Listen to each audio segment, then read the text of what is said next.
হে আমাদের রব, আমি আমার পরিবারকে এমন এক উপত্যকায় রেখে এসেছি, বিওয়াদিন গায়রি যি যারইন, যে উপত্যকায় কোনো শস্য নাই, ফসল নাই, ফল নাই, পানি নাই, বিজন এক মরুভূমির প্রান্তরে, পাহাড়ের পাদদেশে, উপত্যকার মাঝে আমি আমার সন্তানকে ছেড়ে রেখে এসেছি। ওগো আল্লাহ, আপনার পবিত্র ঘরের কাছে, ইনদা বাইতিকাল মুহাররম, আপনার কাবা ঘরের পাশে আমার সন্তানকে রেখে এসেছি। কেন রেখে এসেছি? ইব্রাহিম আলাইহিস সালাম কারণ উল্লেখ করেন, খুব মনোযোগ। রব্বানা লিয়ুকিমুস সালাহ, আমি আমার সন্তানকে কাবার প্রান্তরে, ওগো রব, আপনার নির্দেশে রেখে এসেছি। কারণ একটাই, তারা যেন এই বিজন প্রান্তরের কাবা ঘরের মাঝে নামাজ কায়েম করতে পারে, তারা যেন সালাত কায়েম করতে পারে।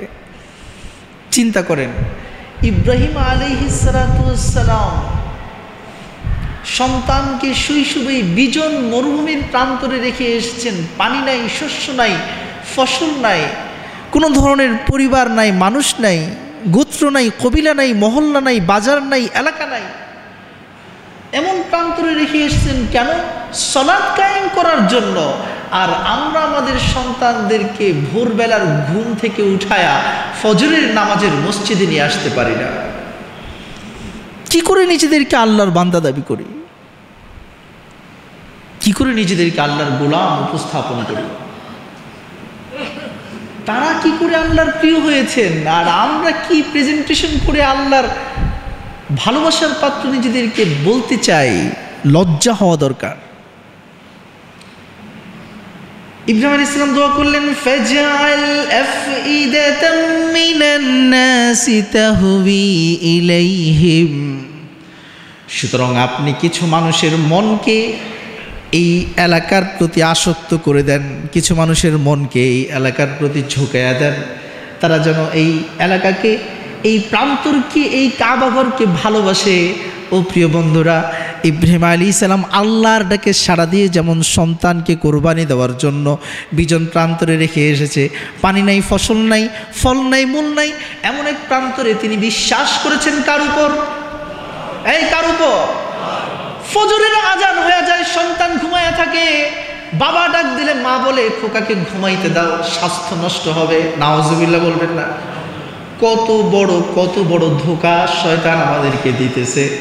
চিন্তা করেন, বিজন প্রান্তরে ইব্রাহিম খলিলুল্লাহ পানিহীন প্রান্তরে সন্তানকে রেখে আসেন নামাজ কায়েম করার জন্য, আল্লাহর ঘর বাইতুল্লাহকে কমপ্লিট করার জন্য, পরিপূর্ণ করার জন্য।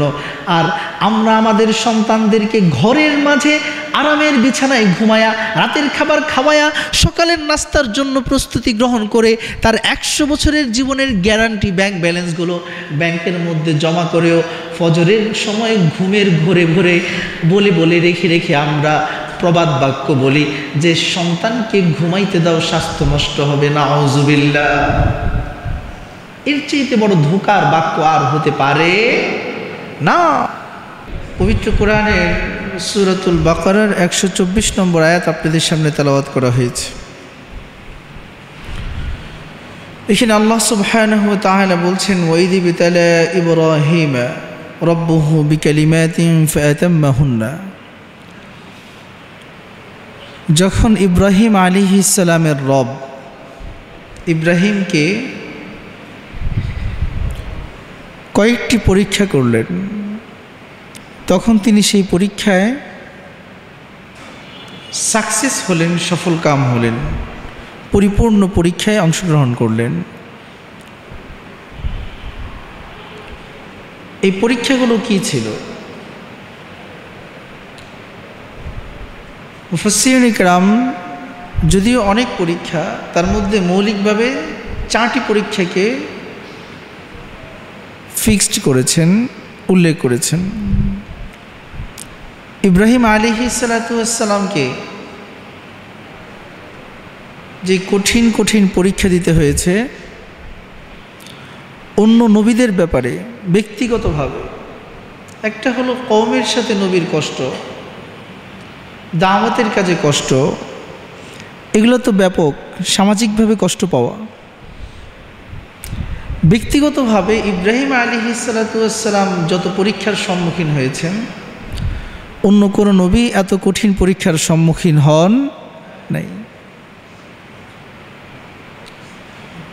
এই জন্য আল্লাহ পাক পবিত্র কোরআনে বলেন, وَلَقَدْ آتَيْنَا إِبْرَاهِيمَ رُشْدَهُ مِنْ قَبْلُ وَكُنَّا بِهِ عَالِمِينَ।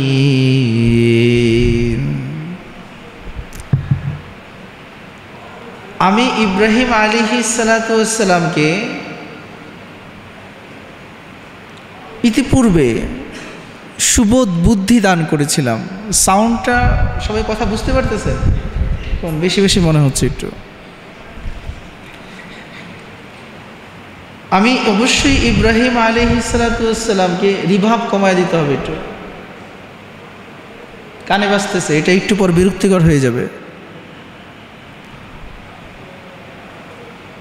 অবশ্যই আমি ইব্রাহিম আলাইহিসসালামকে ইতিপূর্বে সুবোধ বুদ্ধি দান করেছিলাম, আর আমি জানতাম তার ব্যাপারে সব কিছু আমি জানতাম। অনেকেই বলেন আল্লাহ তো তাকদির লিখে দিয়েছেন। আল্লাহ কি লিখে দিয়েছেন? তাকদির। বলেন কি লিখে দিয়েছেন? তাকদির। তো যেহেতু খোদায় তাকদির লিখে দিয়েছেন, আমাদের কাজ করার দরকার কি? আছেন এরকম পণ্ডিত আমাদের সমাজে? আসলে আপনি রবকেই চিনেন নাই। ও প্রিয় বন্ধু আমার, দুনিয়ার কোনো মানুষ ভবিষ্যৎ সম্পর্কে জানে না, গায়বের ইলম রাখে না। একমাত্র যিনি অতীত বর্তমান ভবিষ্যৎ সব কিছু জানেন, তিনি কে? খুব মনোযোগ। আল্লাহ যদি ভবিষ্যৎ জানেন, তাহলে আমি দুনিয়ায় কত বছর বাঁচব এটা জানেন কে? 40, 50, 60, 70 বছর বেঁচে আমি কি করব, কি খাবো, কি কর্ম সম্পাদন করব, এই সমস্ত কিছু জানেন কে? এটা আল্লাহ পাকের বিশেষ গুণ। সকল গুণের আধার যিনি, তার অন্যতম একটি গুণ ভবিষ্যৎ সম্পর্কে তিনি জানেন। ভবিষ্যৎ সম্পর্কে তিনি যেটা জানেন, এটাকে লিপিবদ্ধ করে দিয়েছেন। যদি তিনি তার জানাকে লিপিবদ্ধ করেন, আপনার কর্মকে নির্ধারণ না করে দেন, তাহলে এর দ্বারা তো আমরা আল্লাহকে দোষী করতে পারি না। বরঞ্চ আমি যা করব সেটা তিনি জানেন বিধায় সমস্ত কিছু তাকদীরের মাঝে লিখে দিয়েছেন কে?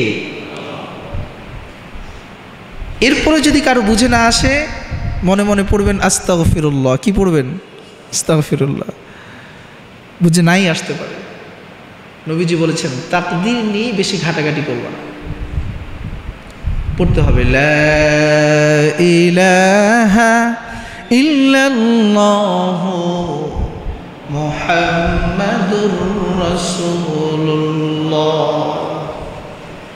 কালিমার জিকির যখন আমার জবানে জারি হয়ে যাবে, আল্লাহকে চেনার, জানার, মানার, অনুসরণ করার অটোমেটিক যোগ্যতা আমাদেরকে দান করবেন কে? আল্লাহ পাক।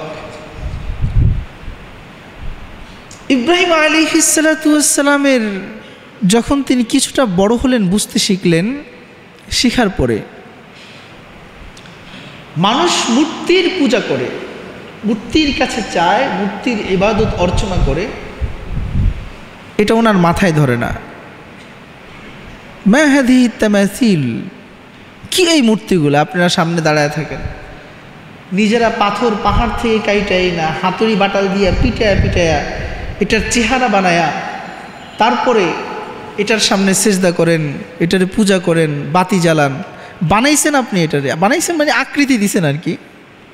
পাথরটাকে খোদাই করে আপনি কি দিছেন? আকৃতি দিছেন। এখন সেই মূর্তির সামনে আপনি পূজা করেন, এর ফলাফল কি? দীর্ঘ লম্বা কাহিনী। এক কথায় তিনি মূর্তির বিরোধিতা করলেন। কেমন বিরোধিতা? বিরোধিতা করেই ক্ষান্ত হন নাই। মা লাকুম লা তানতিকুন। একদিন কাঁধের মাঝে একটা কুড়াল নিয়ে এসে বলছে, কি হলো তোমাদের, কথা বলো না? তোমরা কেমন প্রভু, কিছু খাও না, দেখো না, শুনো না? তখন এই হাতুড়ি দিয়া দেখে যে এরা তো আসলে প্রভু না, বরং মানুষ ধোকার মাঝে আছে। মানুষ কিসের মাঝে আছে? ধোকার মাঝে আছে। যখন একটি বিপদগ্রস্ত সমাজকে ভেঙে নতুন সমাজ গড়তে হয়, তখন সেখানে বিদ্রোহ করতে হয়। কি করতে হয়? বিদ্রোহ করতে হয়, বিপ্লব ঘটাইতে হয়। ইব্রাহিম আলাইহিস সালাম দেখলেন এই সমাজ ভাঙতে হবে, দিনের বিজয় আনতে হবে। এই জন্য তিনি কাঁধের মাঝে কুড়াল নিয়ে গিয়ে প্রত্যেকটা উপাসনালয়ের মূর্তিগুলাকে ভেঙে ফেলেছেন, ইল্লা কাবীরহুম, তাদের বড়টাকে বাদ দিয়া। বড়টার কাঁধের মাঝে কুড়াল ঝুলাই দিয়ে আসছে। চিন্তা করেন, বড় মূর্তির কাঁধে কুড়াল ঝুলানো মালি হলো মুশরিকদের প্রেসিডেন্টের গলার মধ্যে জুতার মালায় পরায়া দেওয়ার চাইতেও ভয়ঙ্কর। পুরো সমাজের মধ্যে হইচই পড়ে গেল। কে করলো? মান ফাআলা হাযা বিআলিহাতিনা, কে করলো আমাদের প্রভুদের সাথে এমন দুষ্কর্ম? খুঁজতে খুঁজতে বলল, সামি'না ফাতাই, আমরা একটা যুবকের কথা শুনেছি যাকে ইব্রাহিম বলা হয়। সে মূর্তির বিরুদ্ধে কথা বলে, আমাদের প্রভু আমাদের ভাস্কর্যের বিরুদ্ধে কথা বলে। তখন ইব্রাহিম আলাইহিস সালাতু ওয়াস সালামকে সামনে আনা হলো। আনার পর ইব্রাহিম আলাইহিস সালাতু ওয়াস সালাম বললেন, তোমরা তাদেরকেই জিজ্ঞাসা করো যাদেরকে টুকরো টুকরো করে ফেলা হয়েছে। সমাজের লোকেরা বলে, ইব্রাহিম কি পাগল? ওরা কি কথা বলতে পারে না ওরা দেখতে পারে? আসলে মূর্তি পাগল না, তোমরা পাগল। যে কথা বলতে পারে না, দেখতে পারে না, তোমাদেরকে উপকার করতে পারে না, ক্ষতি করতে পারে না, তোমাদের যাচিত প্রার্থিত বিষয়গুলোকে সম্পাদন করতে পারে না, দিতে পারে না, এমন ব্যক্তির সামনে হাত পাইতা সিজদা করে ইবাদত করে কি লাভ? তখন বুঝে ফেলছে কাজটা ঘটাইছে কে। ইব্রাহিম আলাইহিস সালাম বলেন, ঠিক আছে, যেগুলা কুবায়া মাটিতে বিছায়া দেওয়া হয়েছে কলা গাছের মতো সেটা বাদ দিলাম, কিন্তু বড় খোদার গলায় তো কুড়াল ঝুঁকতেছে, ও কি গিয়ে জিজ্ঞাসা করো? আসলে পৃথিবীর ভ্রান্ত আকীদা এবং ইসলাম বিরোধী যারা, তাদেরকে যখন আপনি সঠিকভাবে প্রশ্ন করবেন কোনো উত্তর খুঁজে পাবেন না। সেখানে তারা সেই নিয়ম অ্যাপ্লাই করবে, জোর যার মুল্লুক তার। জোর যার, বুঝে আসুক না আসুক, বিচার মানি তাল গাছ আমার, বিচার মানি তাল গাছ আমার। অবস্থা এরকম। ফলাফল তাই হলো। নমরুদ ছিল তখনকার দুনিয়ার বাদশাহ, সারা দুনিয়ার বাদশাহ। 4 জন শাসক পুরো পৃথিবী শাসন করেছে, 2 জন কাফের, 2 জন মুসলমান। এর মধ্যে একজন হলো নমরুদ, সারা পৃথিবীর শাসক ছিল। নমরুদ বলল, একে ছেড়ে দিলে হবে না। বিদ্রোহীদেরকে পৃথিবীর কোনো সরকারই ছেড়ে দেয় না। সত্যের পতাকা বাহীকে পৃথিবীর জালেম সরকাররা কখনো ছাড় দেয় না। এদেরকে বন্দি করে, জেলখানায় পুরে বিভিন্নভাবে শাস্তির সম্মুখীন করে, 144 জারি করে, কখনো ফাঁসির মঞ্চ প্রস্তুত করে দেয়। ইব্রাহিম আলাইহিস সালাতু ওয়াস সালামের জন্য লাকড়ি জমা করা হলো। অগ্নিকুণ্ড এত বিশাল হয়েছে, আমি জাস্ট টাচ করে যাব। এটার বিস্তারিত তাফসীর এই আয়াতের আলোকে যখন করা হবে তখন আমরা শুনব। মূল কথার দিকে যাচ্ছে। কি পরীক্ষা ইব্রাহিম আলাইহিস সালামকে আল্লাহ পাক করলেন, তিনি কিভাবে সফল হলেন। এত বিশাল অগ্নিকুণ্ড ছিল যে কাছে গিয়ে কাউকে সেখানে ফালানোর সুযোগ নাই, পুড়ে যেতে হবে, কাছে যাওয়া যায় না। এই অগ্নিকুণ্ডে ইব্রাহিম আলাইহিস সালাতু ওয়াস সালামকে নিক্ষেপ করার জন্য চরকি বানাইছে। কি বানাইছে বলতে পারেন? কামানের মতো। গুলাল দিয়া যেমন কোনো কিছুকে দূরে নিক্ষেপ করা হয়, স্প্রিংয়ের মতো চরকি বানাইছে, যাতে এ পাশে দিয়া ছেড়ে দিবে, ধাপ পাশ করে গিয়ে অগ্নিকুণ্ডে নিক্ষেপ করবে। ফেলা হলো। কেন আগুনে ফেলা হয়েছে? তিনি কিসের বিরুদ্ধে দাঁড়াইছেন? মূর্তির বিরুদ্ধে। কিসের বিরুদ্ধে দাঁড়াইছেন? মূর্তির বিরুদ্ধে, শিরকের বিরুদ্ধে, কুফরির বিরুদ্ধে। তিনি বলতে চেয়েছেন জমিন যার আইন চলবে, লা ইলাহা ইল্লাল্লাহ মুহাম্মাদুর।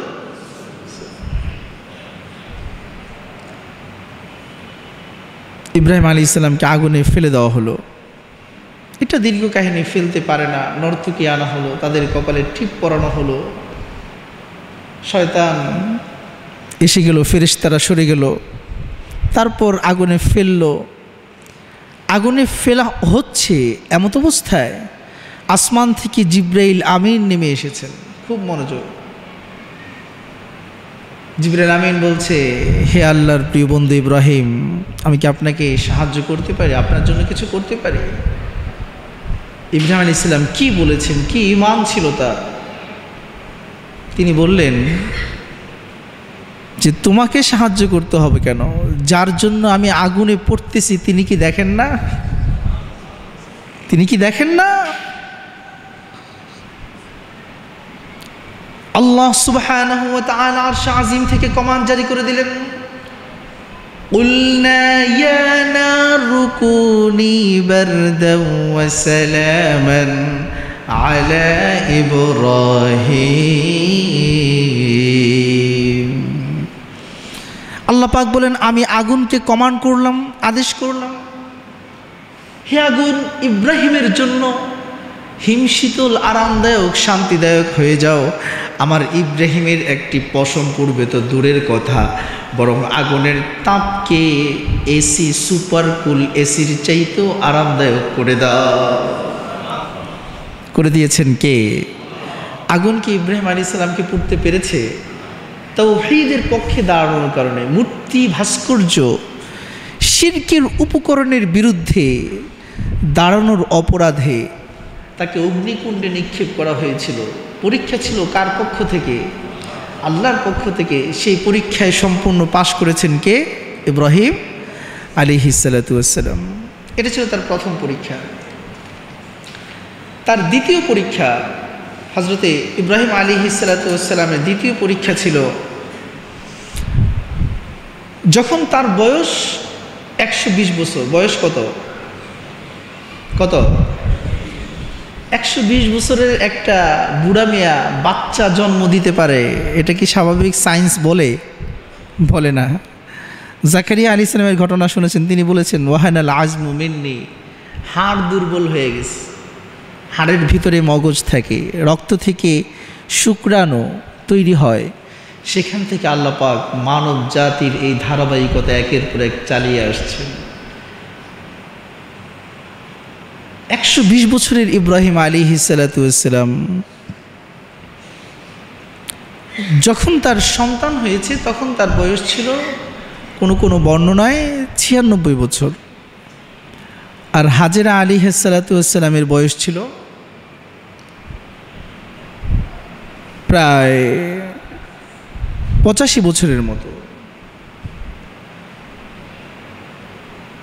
সন্তান হয়ে গেল, তিনি দোয়া করলেন। পবিত্র কোরআনের সূরা সফফাতের 100 নম্বর আয়াত, 101 নম্বর আয়াত আল্লাহ পাক বলছেন, রব্বি হাবলি মিনাস সালিহিন ফাবাশশারনাহু বিগুলামিন হালিম। হে আল্লাহ, আপনি আমাকে নেককার সন্তান দান করেন। সন্তানের কারণে পিতামাতা অপরাধী হয়ে যায়, সন্তানের কারণে পিতামাতা দুষ্কর্মে লিপ্ত হয়ে যায়, সন্তানের কারণে কখনো কখনো বাবা মা ইহুদি, খ্রিস্টান, নাসারা, কাফের, মুশরিক পর্যন্ত হয়ে যায়।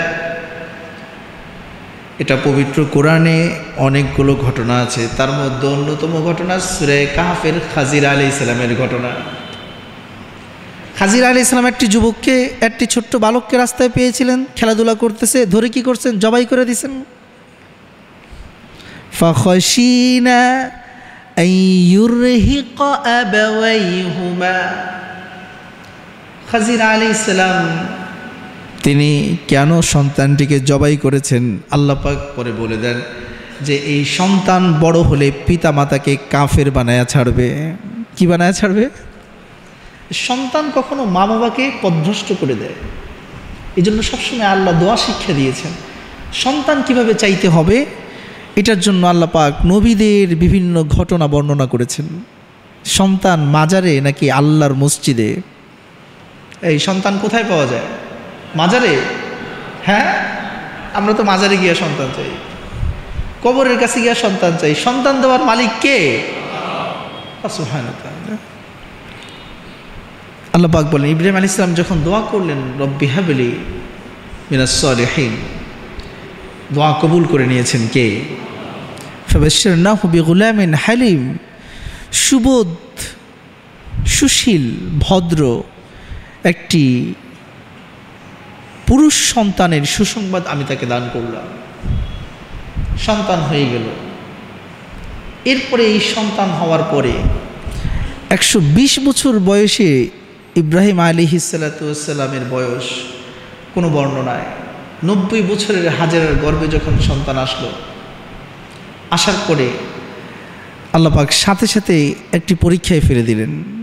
প্রথম পরীক্ষা ছিল 120 বছর বয়সের বুড়া মিয়ার ঘরে যখন সন্তান এলো তখন কমান্ড আসলো তাকে মক্কার মরুভূমির বিজন প্রান্তরে রেখে আসো, তোমার কাছে রাখতে পারবা না।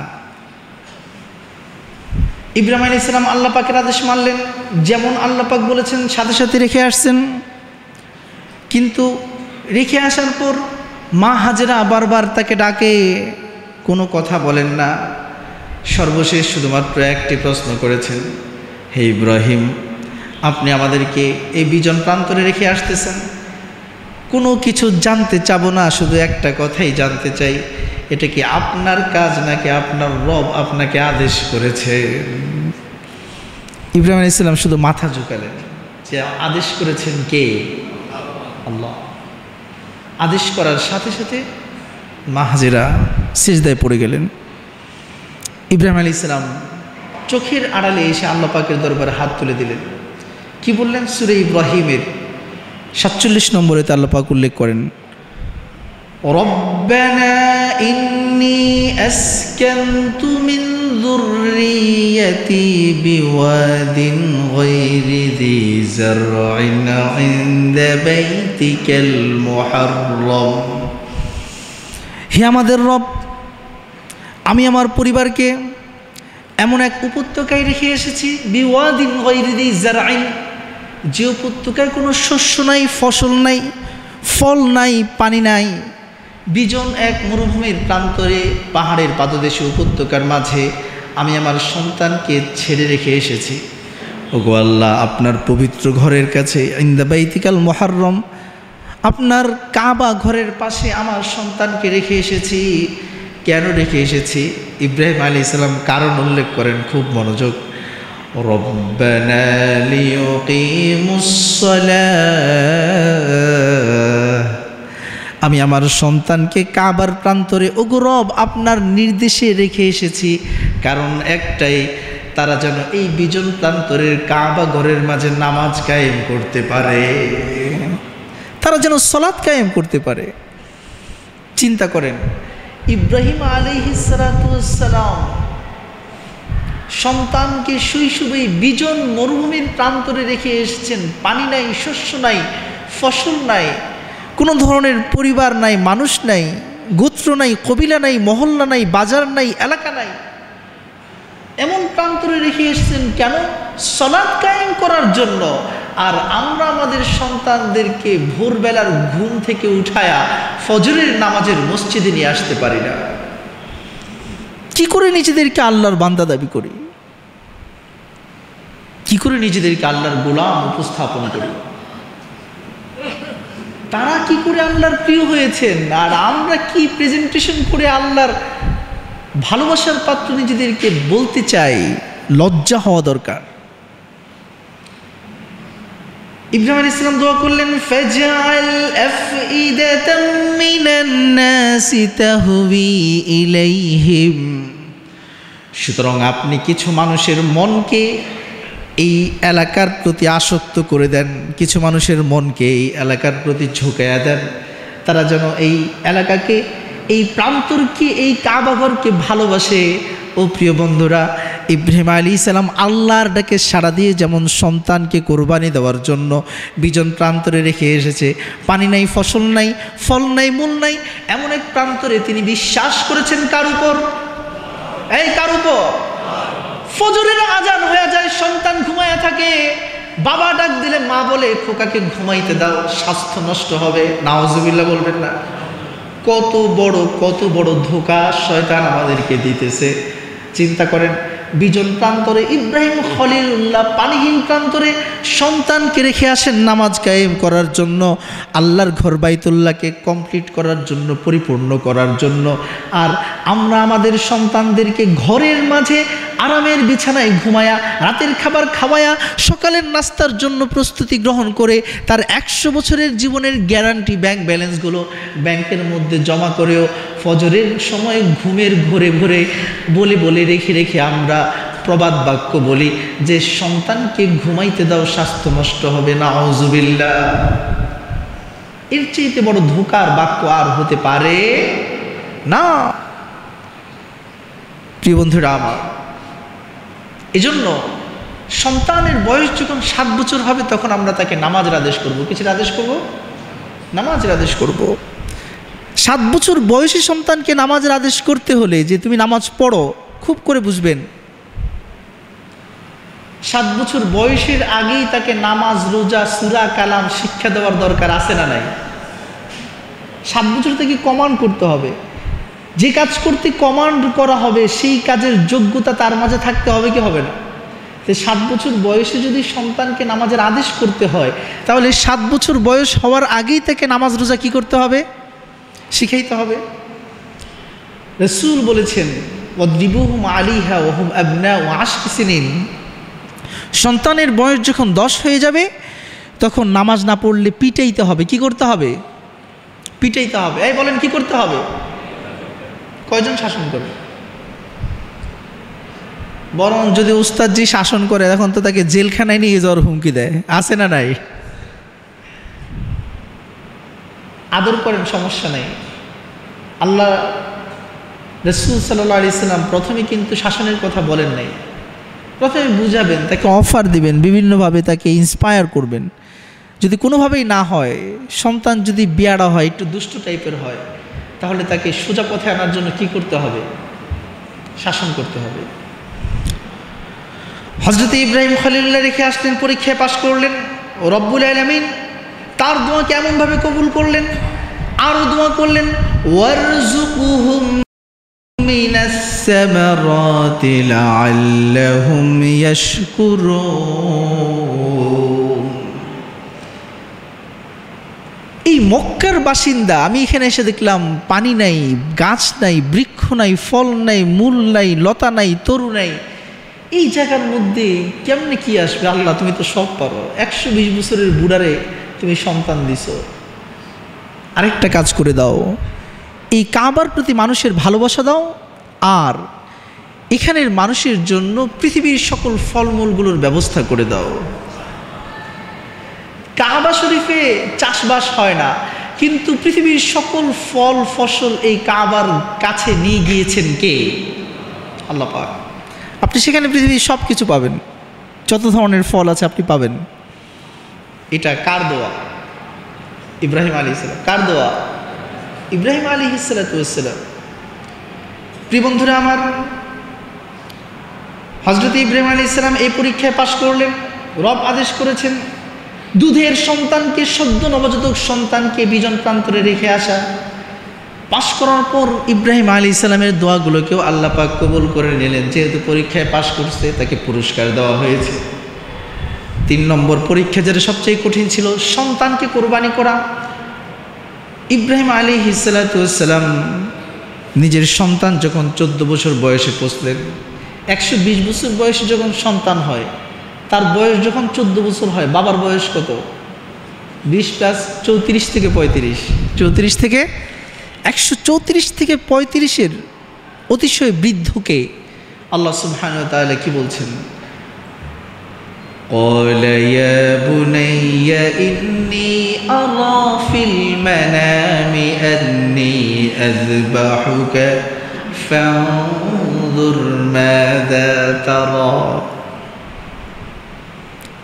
134 বছর বয়সের বৃদ্ধকে আল্লাহ পাক একবার স্বপ্নে দেখাইলেন সন্তানকে জবাই করো, দ্বিতীয়বার, তৃতীয়বার, 3 বার স্বপ্নে দেখানোর পর তিনি বুঝতে পারলেন এটা ছাড়া বিকল্প কোনো রাস্তা না, এটা সরাসরি কার নির্দেশ?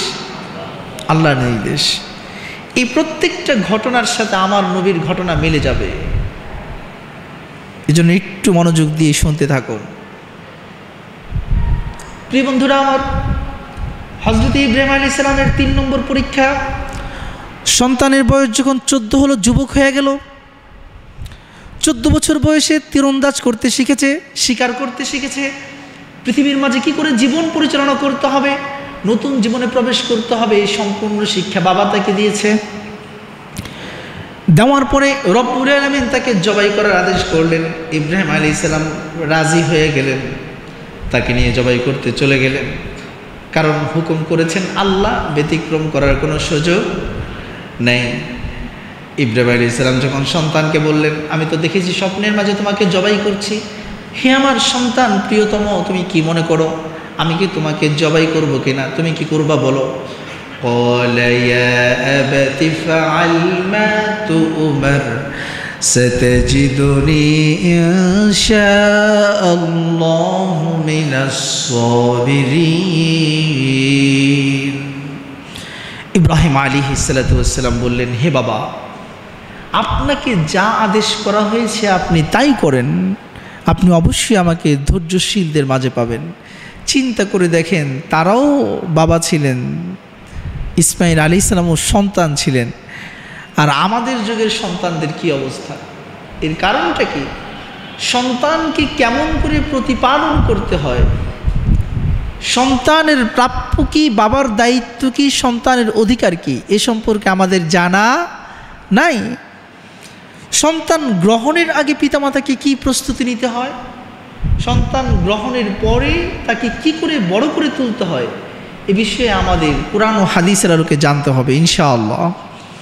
তো যে কথা বলছিলাম, ইসমাইল আলাইহিস সালাম রাজি হয়ে গেলেন। আপনারা জানেন বিস্তারিত ঘটনা, সেটা উদ্দেশ্য নয়। জবাই করতে গেছেন, জান্নাত থেকে দুম্বা পাঠায়া দিয়েছেন কে? পরীক্ষায় পাশ করলেন না ফেল করলেন? قد صدقت الرؤيا, আল্লাহ সুবহানাহু ওয়া তাআলা বলে দিলেন, অবশ্যই আপনি আপনার স্বপ্নকে সত্যি প্রমাণিত করেছেন।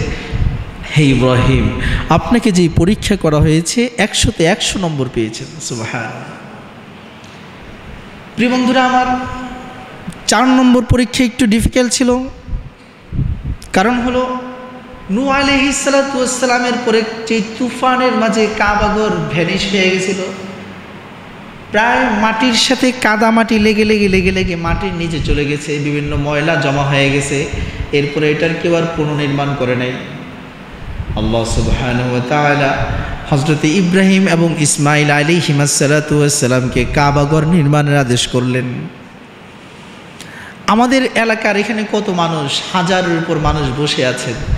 আপনাদেরকে যখন মসজিদের একটা কাজের জন্য চাওয়া হয়, একটু পরখ করেন যে আমাদের ঈমান আর নবীদের ঈমান, আমাদের স্পিরিট আর নবীদের স্পিরিট, আমাদের চিন্তা আর নবীদের চিন্তার মাঝে কি আসমান জমিন তফাৎ, এবং এই নবীদের ঘটনা জানার মাধ্যমে কেমন করে আমাদের ঈমানকে বাড়াতে হবে, রাইজিং করতে হবে, এটা অবশ্যই আমাদেরকে শিখতে হবে। কোথা থেকে? কোরআন থেকে। কোত্থেকে?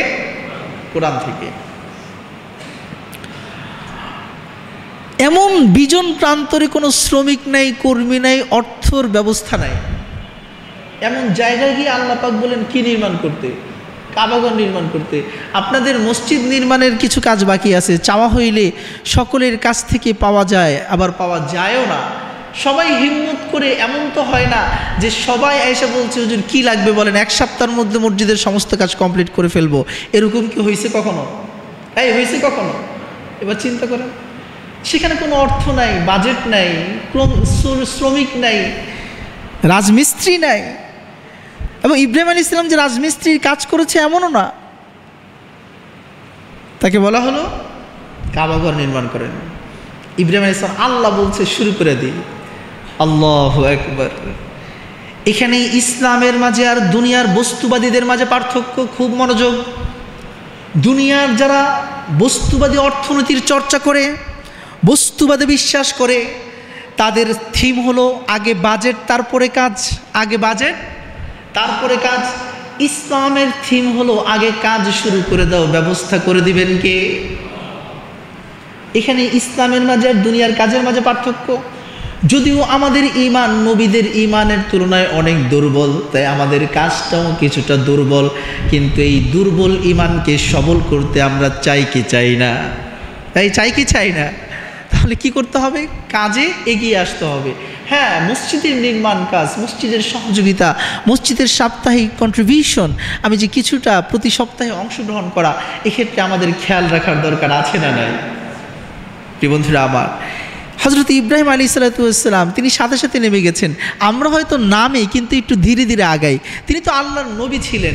আমরা দোয়া করব আল্লাহ পাক যেন আমাদের হৃদয়ে ইব্রাহিমী ঈমান দান করেন। হযরত ইব্রাহিম আলাইহিস সালাম কাজে নেমে পড়লেন। বাজেট নাই, কর্মী নাই, শ্রমিক নাই, পকেটে টাকা নাই। নিজে নিজে পাথর এনে এনে সেগুলাকে ব্লক বানায়া দিতেছেন। যখন নিজের সীমানা, নিজের উচ্চতম পরিমাণ পৌঁছে গেছেন, সামনে আগাবেন কিভাবে? কোনো সেখানের মধ্যে কোনো লিফট নাই। আল্লাহর কাছে তিনি হাত তুলে দিলেন। কারণ কি? মুমিন কাজ শুরু করার পর যেখানে আটকে যায় সেখানে সেজদায় পড়ে যায়। কার দরবারে? এই কার দরবারে? এই জন্য আল্লাহর নবী বলেন লাসিজদাতু ওয়াহিদা, আল্লাহর দরবারে একটি সেজদা আসমান এবং জমিনের চাইতেও বেশি দামি হয়ে দেখা দেয়। আল্লাহর দরবারে একটি সেজদা আসমান এবং জমিনের চাইতেও বেশি দামি। এই জন্য সাহাবাদের গুণ ছিল, নবীজির সিফাত ছিল, ইদা হাজাবাহু আমরুন ফাজিআ ইলাস সালাহ। যখন বিশ্বনবী কোনো টেনশনে পড়ে যেতেন, কোনো কাজ করার জন্য তার ব্যবস্থাপনার আসবাব উপকরণের প্রয়োজন হতো, তিনি সাথে সাথে নামাজের মধ্যে দাঁড়ায় যেতেন। সুবহানাল্লাহ। এই জন্য আজকে থেকে আমরাও, রাসূল বলেছেন যদি জুতার ফিতাও ছিঁড়ে যায়, সেই জুতার ফিতাটা ঠিক করার জন্য সবার আগে চাইতে হবে কার কাছে? মেথডটা কি? কোয়ান্টাম মেথড থেকে আপনি লেকচার নেন না, না না না, আমাদের মেথডকে রাইট অ্যান্ড স্ট্রেট ওয়েতে পরিচালনা করবেন মুহাম্মাদুর রাসূলুল্লাহ সাল্লাল্লাহু আলাইহি সাল্লাম। হযরত ইব্রাহিম খলিলুল্লাহ কাজ শুরু করে দিলেন। নিজের হাত যতদূর যায় অতটুকু দেওয়াল নির্মাণ করলেন কাবা ঘরের, আর উপরে যেতে পারেন না। আল্লাহর দরবারে দুহাত তুলে দিলেন। রব্বুল আলামিন বললেন তোমার পাশে পাথর আছে, তার উপর দাঁড়াও। ইব্রাহিম আলাইহিস সালাম জিজ্ঞাসা করেন নাই পাথরের উপর দাঁড়াইলে কি হবে? ও বন্ধুরা, এই জন্য আল্লাহর আদেশ পালন করার ক্ষেত্রে প্রশ্ন করার আগে আদেশ পালনে ঝাঁপিয়ে পড়তে হবে। দেখেন, যদি প্রশ্ন না করে আল্লাহর আদেশ সাথে সাথে পালন করেন তাহলে ফলাফল কি? প্রথম কথা হলো পাক্কা মুমিন হিসেবে আপনি সাকসেস। ইব্রাহিম আলাইহিস সালাম পাথরের উপর দাঁড়ায় গেলেন। কি বিস্ময়কর অলৌকিক ঘটনা! এই পাথরের মধ্যে কোনো বাতাস নাই, আলাদা প্রেশার নাই, চেইন নাই, কোনো মেশিন ইঞ্জিন নাই। অটোমেটিকভাবে এই পাথর যখন যেখানে ইব্রাহিম আলাইহিস সালামকে নেওয়ার দরকার ততটুকু উচ্চতার মাঝে এই পাথর ইব্রাহিম খলিলুল্লাহকে উঠিয়ে দিতেছে। বলেছিলাম কাজ আগে না বাজেট আগে? কথা বলেন, কাজ আগে না বাজেট আগে? কাজ আগে। কাজ যদি আমি শুরু করে দিই, আমার বাজেট কি আরশে আজিম থেকে কমপ্লিট করে দিবেন কে? আল্লাহ পাক। চতুর্থ পরীক্ষায় ইব্রাহিম আলাইহিস সালাম পাশ করলেন। পাশ করার পর তিনি আল্লাহর কাছে একটি দোয়া করলেন। কি দোয়া? পবিত্র কোরআনের সূরাতুল বাকারার 129 নম্বর আয়াতে আল্লাহ পাক সেই দোয়া উল্লেখ করেছেন। আল্লাহ পাক বলেন রব্বানা ওয়াবআস ফীহিম রাসূলাম মিনহুম ইয়াতলু আলাইহিম আয়াতিকা ওয়া ইউআল্লিমুহুমুল কিতাবা ওয়াল হিকমাহ ওয়া ইউযাক্কিহিম ইন্নাকা আনতাল আজিজুল হাকীম। হে আল্লাহ, আপনি যত বড় বড় পরীক্ষা করেছেন সব পরীক্ষা আপনি বলেছেন আমি পাশ করেছি। ওগো রব, আপনার কাছে একটা দোয়া করি, আপনি এমন একজন রসুল পাঠান আমার বংশের মাঝে, এমন একজন নবী পাঠান যেই নবীর মৌলিক কাজ হবে 4টা। নবীর মৌলিক কাজ কয়টা? 4টা। নাম্বার 1, ইয়াতলু আলাইহিম আয়াতিক, সেই নবী তার উম্মতকে কোরআনে কারীমের আয়াত তেলাওয়াত করে শোনাবে। আপনার আয়াতগুলো, আপনার কথাগুলো মানুষকে তেলাওয়াত করে কি করবে? শোনাবে। এটা 1 নম্বর কাজ। 2 নম্বর, ওয়ায়ুআল্লিমুহুমুল কিতাব, তাদেরকে এই কোরআন শিখাবে। তাহলে কোরআন শোনানো এটা নবীর একটা আলাদা কাজ। ঠিক তেমনিভাবে এটা নবীর ওয়ারিস যারা উলামায়ে কেরামেরও আলাদা একটি কি কাজ। ঠিক একইভাবে কোরআন শুধু তেলাওয়াত করে শোনালে হবে না, ওয়ায়ুআল্লিমুহুমুল কিতাব, এই কোরআন শিখাইতে হবে। কোরআন কি করতে হবে? শিখাইতে হবে। শিখানোর জন্য যে ইন্সপায়ার, যে ধরনের উৎসাহ উদ্দীপনা স্পিরিট মানুষের মাঝে তৈরি করতে হবে, সেটা অবশ্যই এই দায়িত্বশীল যারা আছেন তারা এটা করবেন। ওয়াল হিকমা, 3 নম্বর, কোরআনের তাফসির তাদেরকে শিখাবেন। কি শিখাবেন? কোরআনের তাফসির তাদেরকে শিখাবেন। 4 নম্বর কাজ, ওয়ায়ুযাক্কিহিম, মসজিদে আপনারা যখন থাকেন একটু বলেন তো, এই মসজিদের মাঝে বিড়িখোর সিগারেটখোর আছে না নাই? এর লজ্জার কি আছে? আছে না নাই? কিন্তু মসজিদে আইসা কি কেউ সিগারেট ধরায়? হ্যাঁ, ধরায়। কেন ধরায় না? পবিত্র স্থান, এখানে আসলে তার মনটা ভালো হয়ে যায়। খারাপ কাজ করতে সে ভয় পায়, ভালো কাজে উৎসাহিত হয়। যদি মসজিদে বসেও থাকে, কিছুক্ষণ বসার পর চিন্তা করে একটু জিকির করি, লা ইলাহা লা ইলাহা। বুঝে গেল স্থান পবিত্র হলে সেখানের মানুষগুলোর চিন্তা চেতনা পবিত্র হয়ে যায়। জায়গা ভালো হলে কাজগুলো ভালো হতে শুরু করে, খারাপ কাজগুলো ছেড়ে দিতে শুরু করে। ও প্রিয় বন্ধুরা আমার, খুব মনোযোগ।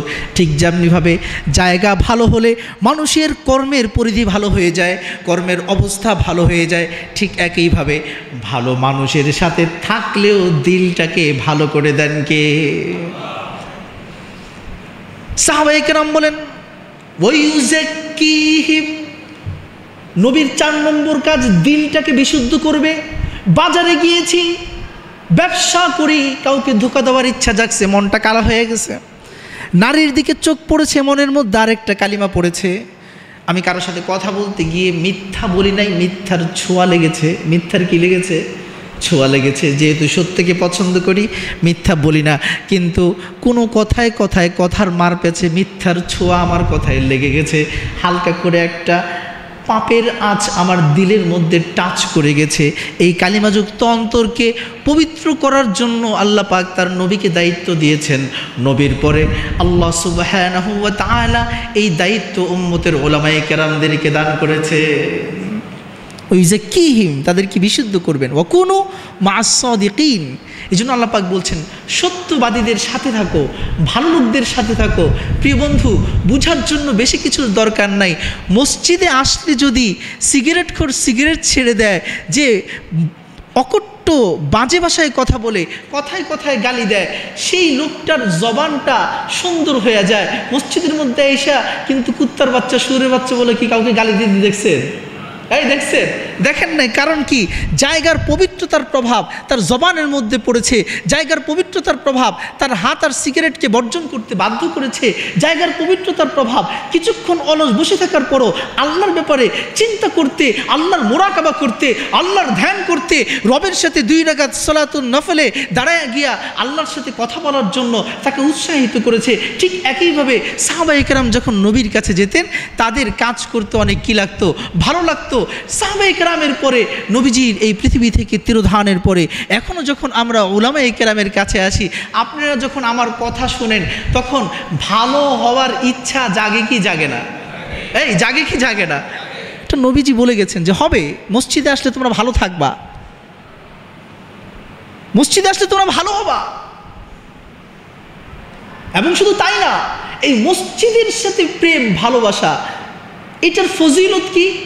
মসজিদের জায়গাকে পছন্দ করা, ভালো লোকদের সাথে চলা, এটার পাওয়ারটা কতটুকু রাসূল বুঝান। ওয়াকলবুহু মুআল্লাকুম বিল মাসাজিদ, যে ভালো জায়গা মসজিদকে ভালোবাসবে, যার দিনটা মসজিদের সাথে লটকায়া থাকবে, আজান হলে পাগলপাড়া হয়ে মসজিদে ছুটে আসবে। বিশ্বনবী মুহাম্মদুর রাসূলুল্লাহ সাল্লাল্লাহু আলাইহি ওয়াসাল্লাম সুসংবাদ শুনান, কাল কিয়ামতের ময়দানে যখন কোথাও কোনো ছায়া পাওয়া যাবে না, এক বিগত কিংবা এক হাত উপরে আসমানের সূর্য নেমে আসবে, জমিন তামার হয়ে যাবে, মানুষগুলোর মাঝে কেউ কেউ হাঁটু পরিমাণ ঘামের মাঝে, কেউ কোমর পরিমাণ, কেউ বক্ষ পরিমাণ, কেউ গলা পরিমাণ, কেউ সম্পূর্ণ ঘামের নদীতে সন্তরণ করতে থাকবে। এমন কঠিন পরিস্থিতিতে মসজিদের প্রেমিকদেরকে, নবীর আশিকদেরকে, ভালো লোকদের সাথে সম্পর্ককারীদেরকে, ভালো জায়গার সাথে মোহাব্বত লালনকারীদেরকে, ওয়াকলবুহু মুআল্লাকুম বিল মাসাজিদ, যার সাথে মসজিদের প্রেম হবে, রব্বে করিম কাল কিয়ামতের ময়দানে আরশে আজিমের নিচে তার ছায়ার ব্যবস্থা করে দিবেন। সেই মসজিদকে আমাদের ভালোবাসার দরকার আছে না নাই? ভালোবাসা কি মুখে নাকি কাজেও দেখাতে হবে? এই কথা বলেন, মুখে নাকি কাজেও দেখাতে হবে? আসেন প্রমাণ এবং রেডি থাকেন কাজে দেখানোর জন্য। তো প্রিয় বন্ধুরা আমার, ইব্রাহিম আলাইহিস সালাম দোয়া করেছেন, দোয়াটাকে কবুল করে নিয়েছেন কে? দোয়া কবুল করে নিয়েছেন কে? আল্লাহ সুবহানাহু ওয়া তাআলা। রব্বুল আলামিন দোয়া কবুল করে ফেললেন। দীর্ঘ সময় পার হয়ে গেল, ইতিহাসের শত শত বছর পিছনে আমরা চলে আসি। বিশ্বনবী মুহাম্মদুর রাসূলুল্লাহ সাল্লাল্লাহু আলাইহি ওয়াসাল্লামের যে বংশধারা, মুহাম্মদ ইবনে আবদুল্লাহ ইবনে আব্দুল মুত্তালিব ইবনে হাশিম,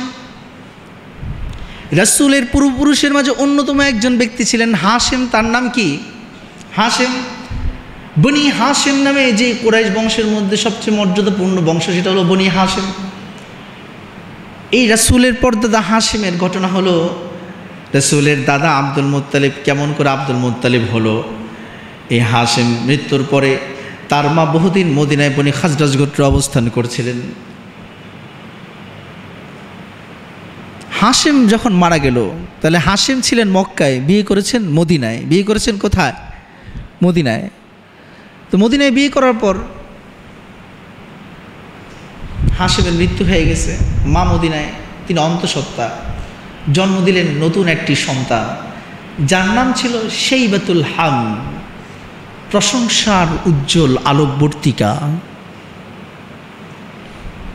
জ্যোতির্ময় প্রশংসা। শাইবাতুল হাম তার নাম রাখা হয়েছে। কিন্তু বলুন তো, সন্তান কি বাবার কাছে বেশি স্মার্ট থাকে নাকি নানুর বাড়িতে বেশি স্মার্ট থাকে? বাবার কাছে। কারণ সন্তানের যখন যত প্রয়োজন, বাবাই সেটা কি করার চেষ্টা করে? পূরণ করার চেষ্টা করে। বাবা ধমক দিলেও বাবাই ভালো, বাবা শাসন করলেও বাবাই ভালো। কারণ বাবার চাইতে সন্তানের অধিক কল্যাণ অর্থনৈতিক এবং শিক্ষা দীক্ষার ক্ষেত্রে পৃথিবীর আর কেউ রাখতে পারে না। এখন শাইবাতুল হাম, হাশিমের সন্তান, মদিনার মাটিতে বড় হচ্ছেন, যেহেতু তিনি ছিলেন কার বাড়িতে? নানার বাড়িতে। যখন তিনি বড় হচ্ছিলেন, হাশিমের ভাই ছিল মুত্তালিব। হাশিমের ভাইয়ের নাম কি? মুত্তালিব, শাইবাতুল হামদের চাচা। এই শাইবাতুল হাম যখন তার তারুণ্যে উপনীত হলেন, তরুণ বয়সে পরিণত হলেন, তার পৃথিবীর জীবিকা এবং শিক্ষা দীক্ষার প্রয়োজন দেখা দিল। যে পৃথিবীতে চলার যে থিম, এটা তাকে এখন শিখাতে হবে। তখন চাচা মুত্তালিব মদিনায় গেলেন নিজের ভাতিজাকে নিয়ে আসার জন্য। নিয়ে আসার পর উটের পিছনে শাইবাতুল হামদকে বসালেন। দীর্ঘ 500 মাইলের পথ পাড়ি দিয়ে, রুক্ষ মরুভূমি পাড়ি দিয়ে তিনি যখন মক্কায় প্রবেশ করেন, সবাই জিজ্ঞাসা করছে, তোমার পিছনের ছেলেটি কে? এত সুন্দর ফুটফুটে আলো ঝলমলে চেহারা, এত চমৎকার সুন্দর বালক তো আমরা মক্কার মাঝে আর কাউকে দেখি না। তখন এই শাইবাতুল হামদের দেহটা মলিন ছিল, ময়লা জীর্ণ পোশাক পরিহিত ছিল, যদিও চেহারা চকচকে, কিন্তু শরীরে হালকা ময়লা লাগা। এক হলো সফরের জার্নি, আরেক হলো বাবার বাড়ি আর নানার বাড়ি কখনো সমান হতে পারে না। নানু তো মামা নানারা সবসময় স্বাধীনতা দেয়, তাই না, খেলতে দেয়, বেশি দৌড়াইতে দেয়, কিন্তু সর্বাধিক স্বাধীনতা এবং সর্বাধিক খেলাধুলায় মত্ত থাকা সন্তানের সুবোধ বৃদ্ধির জন্য প্রতিবন্ধক। কথা বলেন ঠিক কিনা? তাকে শিক্ষার সময় শিক্ষা দিতে হবে, পড়ার সময় পড়তে বসাতে হবে, খেলার জন্য ফিক্সড টাইম ঠিক করতে হবে, তাহলেই সে সঠিকভাবে বড় হবে এবং সমাজের দায়িত্ব গ্রহণ করার জন্য পরিণত পুরুষে পরিণত হবে। বন্ধুরা আমার, আব্দুল মুত্তালিব অর্থাৎ মুত্তালিব যেকে শাইবাতুল হাম নিজের ভাতিজাকে, হাশিমের সন্তানকে নিয়ে আসছে নানার বাড়ি মদিনা থেকে। যখন জিজ্ঞাসা করা হলো তোমার পিছনের ছেলেটি কে, তখন তিনি নিজের ভাতিজা এই পরিচয় দিতে লজ্জা পাইছেন, যেহেতু ময়লা জীর্ণ পোশাক, তাই তিনি বললেন আব্দুল মুত্তালিব, মানে মুত্তালিবের গোলাম। মুত্তালিবের কি? গোলাম। যেহেতু তিনি সমাজের সম্ভ্রান্ত নেতা, সাময়িক পরিচয় দিয়েছেন আব্দুল মুত্তালিব। সবাই পুরো মক্কার মাঝে ছড়িয়ে পড়ল, মুত্তালিব এমন এক গোলাম এনেছে যার মতো সুদর্শন সুন্দর পুরুষ আমরা মক্কার পথে প্রান্তরে দেখি। মুহূর্তের মধ্যে ভাইরাল হয়ে গেল। এই জন্য তার আসল নাম শাইবাতুল হাম অপ্রসিদ্ধ হয়ে আব্দুল মুত্তালিব নামে তিনি কি হয়ে গেলেন? ফেমাস হয়ে গেলেন। প্রশ্ন হলো তার মাঝে এমন কি ছিল যে তাকে জ্যোতির্ময় দেখা যায়? প্রিয় বন্ধুরা আমার, আল্লাহ সুবহানাহু ওয়া তাআলা বিশ্বনবীকে তৈরি করেছেন মাটি থেকে। বলেন কিসের থেকে? মাটি থেকে, এটা সত্য কথা। কিন্তু বিশ্বনবী মুহাম্মদুর রাসূলুল্লাহ সাল্লাল্লাহু আলাইহি ওয়াসাল্লামের মাঝে স্পেশাল নূর দিয়ে দিয়েছেন কে? হাদিসের বিভিন্ন প্রমাণ আছে, অনেকগুলো ঘটনা আছে। সূরা ফিলের তাফসীরের মাঝে, তাফসীরে মারিফুল কোরআনের মাঝে উল্লেখ করা হয়েছে নবী অবশ্যই যেহেতু মানুষ তাই তিনি মাটি থেকেই তৈরি, কিন্তু এটা কোনো সাধারণ মাটি নয়। নবীর মাটিকে আল্লাহ পাক পবিত্র বানানোর জন্য, ধৌত করার জন্য এবং নবীর মাঝে নবুয়তের নূরকে প্রবেশ করানোর জন্য রব্বুল আলামিন নূরে মুহাম্মদকে তৈরি করে রেখে দিয়েছে। এই জন্য নবীর মাটির দেহের মাঝে নবুয়তের যে নূরে মুহাম্মদি, সেটা কি সরাসরি আল্লাহ পাক নবীর মাঝে দিয়েছেন, নাকি আদম থেকে সফিউল্লাহ থেকে শুরু করে মুহাম্মদুর রাসূলুল্লাহ পর্যন্ত যারাই নবীর পিতৃপুরুষ হয়েছেন তাদের ভিতর দিয়ে এই নূর কার মাঝে প্রবেশ করেছে? মুহাম্মদুর রাসূলুল্লাহ। এই জন্য এই নূর নবীজির পূর্বপুরুষদের মাঝে যেই ধারণ করেছে, সেই সমাজের সবচেয়ে সুন্দর, শ্রেষ্ঠ, শক্তিশালী, নেতৃস্থানীয়, প্রজ্ঞাবান, জ্ঞানী এবং সমাজের সমজদার পুরুষে আল্লাহ পাক তাকে পরিণত করে দিয়েছে। ফলে যেহেতু শাইবাতুল হামদ এই আব্দুল মুত্তালিবের মাঝে নবীর দাদা, তাই না, তার মাঝে নবীজির নূর ছিল, এই জন্য তার চেহারাকে পুরো মক্কার মাঝে মুহূর্তের মধ্যে জ্যোতির্ময় করে পরিচিত করায় দিয়েছেন কে? আল্লাহ পাক। এভাবেই তিনি বড় হলেন। শুধু তাই নয়, আব্দুল মুত্তালিবের ক্ষেত্রে বলা হয় তাকে আল্লাহ পাক এমন গুণান্বিত করেছেন, মক্কার মধ্যে মদ ছিল পানির চাইতে সস্তা। মদ ছিল পানির চাইতে কি? সস্তা। কিন্তু আব্দুল মুত্তালিব নিজে যুবকে উপনীত হওয়ার সাথে সাথে কখনো তিনি মদকে স্পর্শ করেন নাই, নিজের জন্য মদকে হারাম করে দিয়েছেন। যখন মক্কায় সবাই মদ খায়, মদ খায় না কে? রাসূলের দাদা। দেখেন তার মাঝে চরিত্রগুলো কিভাবে প্রতিফলিত হয়। রমজান মাস আসলে তিনি বেশি বেশি দান করতেন। নাম্বার 3, প্রথম তিনি হেরা গুহায় নির্জনে ইবাদত শুরু করেন। অর্থাৎ শুরু থেকেই তিনি একত্ববাদী ছিলেন, শিরকের গুনায় লিপ্ত হন নাই, কুফরের গুনায় লিপ্ত হন নাই, সাথে সাথে মদকে স্পর্শ করেন নাই, জিনা করেন নাই, ব্যভিচার করেন নাই, কাউকে ওজনে কম বেশি দেন নাই, ধোঁকা করেন নাই। যার সাথে যেই প্রতিশ্রুতি দিয়েছেন তার সাথে সেই প্রতিশ্রুতি রক্ষা করেছেন, কারণ জানেন এর মাধ্যমে আল্লাহ পাক পৃথিবীর শ্রেষ্ঠ মানব মুহাম্মদুর রাসূলুল্লাহ সাল্লাল্লাহু আলাইহি ওয়াসাল্লামকে দুনিয়ার মাঝে প্রেরণ করবেন। প্রিয় বন্ধুরা আমার, যে বিশ্বনবীকে পাঠানোর জন্য তার দাদাকে এত চমৎকার পরিবেশে ফ্রেশ রাখতে পারেন, সেই নবীকে দুনিয়ার মাঝে আল্লাহ পাক কতটা নিখুঁত করে পাঠাবেন। সুবহানাল্লাহ। এই জন্য আসুন সেই নবীকে আমাদের জানার দরকার আছে না নাই? সেই আব্দুল মুত্তালিবের কুয়া খননের ঘটনা আগামী জুমার শুরুতেই শুরু হয়ে যাবে। এজন্য এটা বিস্ময়কর এক কাহিনী এবং সেখান থেকে আমাদের জীবনের অনেকগুলো শিক্ষা এবং বর্তমান জীবনে যারা দুরারোগ্য ব্যাধি থেকে শুরু করে অনেক ধরনের সমস্যায় আছি, এই সকল কিছুর সমস্যার সমাধান আগামী জুমার প্রথম পর্বে আলোচনা হবে ইনশাআল্লাহ। তো আপনারা জুমার নামাজে 1টার দিকে আসবেন না 12টার আগে আসবেন? কথা বলেন, 12টার আগে আসবেন তো ইনশাআল্লাহ? কারণ অবশ্যই আজান দিলে কেউ ঘরে বসে থাকবেন না, সাথে সাথে চলে আসবো কোথায়? মসজিদে। কারণ বলছিলাম ওয়াকলবুহু মুআল্লাকুম বিল মাসাজিদ, যার দিলটা মসজিদের সাথে লটকানো থাকবে, যে মসজিদকে ভালোবাসবে, আল্লাহ পাক তাদেরকে কাল কিয়ামতের ময়দানে আরশে আজিমে ছায়াদান করবেন। তা আমরা মসজিদকে ভালোবাসি না ইনশাআল্লাহ? কারা কারা ভালোবাসি? হাত নামান। ভালোবাসা প্রকাশের প্রথম মাধ্যম মুখ, দ্বিতীয় মাধ্যম পয়সা। দ্বিতীয় মাধ্যম কি? মানুষ যাকে ভালোবাসে তার পিছনে কি খরচ করে? পয়সা খরচ করে। আল্লাহকে ভালোবেসে আমরা কত মানুষকে কত গিফট দিলাম। একটা গোলাপ ফুল কিনতে গেলেও 50 টাকা চলে যায়, 99 থেকে ছোটো একটা গিফট কিনলেও 100 টাকা চলে যায়। এবার চিন্তা করে দেখেন আপনার ভালোবাসা কতটুকু আল্লাহর জন্য। ইখলাসের সাথে আজকের সবচেয়ে বড় গিফটটা আল্লাহকে আমরা দিতে পারবো তো ইনশাআল্লাহ? তারা আজকে সবাই খোলা হস্তে আল্লাহকে গিফট দেবো ইনশাআল্লাহ। আল্লাহ পাক আমাদের এই দানকে তার ঘরের সাথে মহব্বতের প্রথম পদক্ষেপ হিসেবে কবুল ও মঞ্জুর করেন বলে আমিন। আসসালামু আলাইকুম ওয়া রাহমাতুল্লাহি ওয়া বারাকাতুহু।